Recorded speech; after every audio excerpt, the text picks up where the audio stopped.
Hello everyone, my name is Zay and welcome to my Armory, and today's discussion is going to be on flare guns. Now the flare guns are the secondary weapon of the pyro, taking the place of the shotgun, but there are 4 different kinds of flare guns and we're going to take a look at all of them.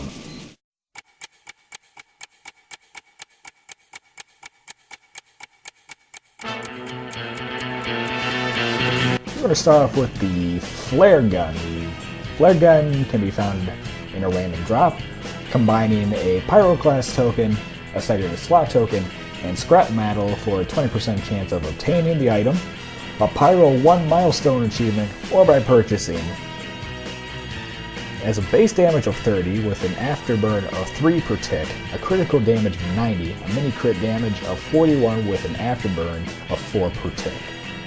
While a player is ignited, it will deal critical damage to that person. Up next we have the Detonator. The Detonator can be found as a random drop, crafting the pyro class token, secondary slot token, and scrap metal for the 20% chance again, or by combining 2 reclaimed metal and a flare gun. Or it could be also purchased.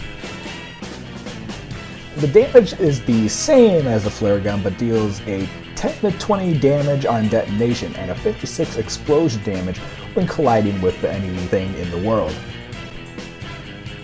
But unlike the flare gun, it'll deal mini crits to burning players instead. Now, like the name implies, these flares can be detonated during flight at any time. As I discovered, it can be detonated the moment you shoot it.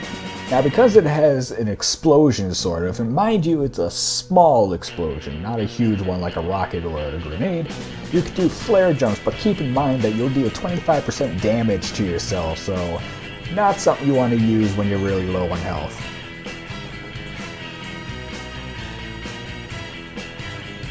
Third on our list is the Scorched Shot. The Scorched Shot can be found in a random drop, combining pyro class token with a secondary class token and scrap metal for that 20% chance of getting it again, or combining a reclaimed metal with a flare gun and a degreaser. Or you can always purchase it. However, the base damage of this gun is 50% lower than a regular flare gun.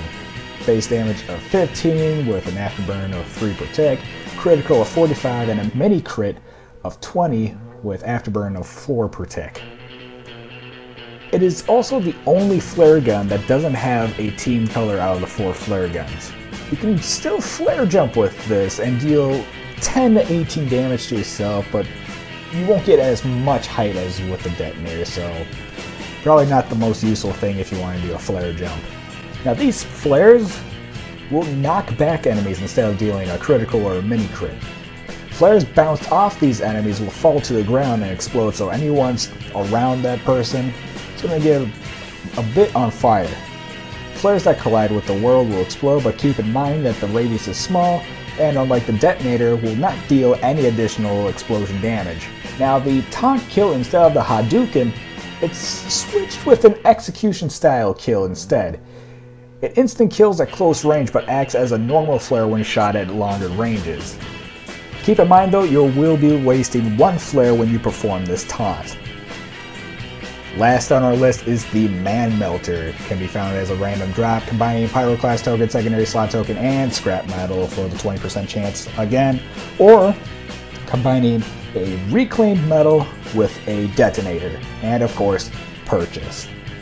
Base damage is the same as the flare gun, but there's a plus to this.